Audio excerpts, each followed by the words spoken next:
Saudara Polda Sulawesi Barat kembali menetapkan 5 orang tersangka atas kasus dugaan pengeroyokan terhadap mahasiswa di Kabupaten Mamuju.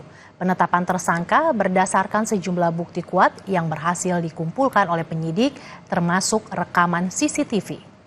Polda Sulbar menetapkan 5 tersangka baru atas kasus dugaan pengeroyokan mahasiswa kader HMI di Kabupaten Mamuju, Sulawesi Barat.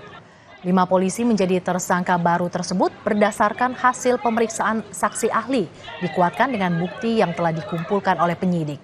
Sebelumnya Polda Sulbar telah menetapkan 2 polisi di kasus itu, yakni Bribda AER dan Bribda AMA. Keduanya diduga kuat terlibat dalam aksi pengeroyokan terhadap mahasiswa yang menyebabkan salah satu mahasiswa mengalami luka-luka.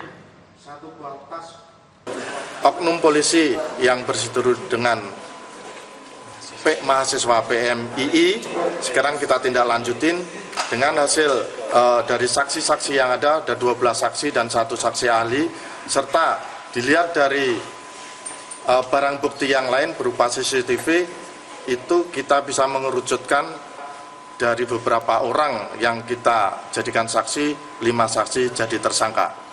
Dan sekarang kita tindak lanjuti juga setelah nanti kelanjutan ini kita menetapkan tersangka, SP2HP-nya kita terbitkan juga ke korban, dan 5 orang tersangka sekarang menjalani patsus untuk diperiksa dari kode etiknya.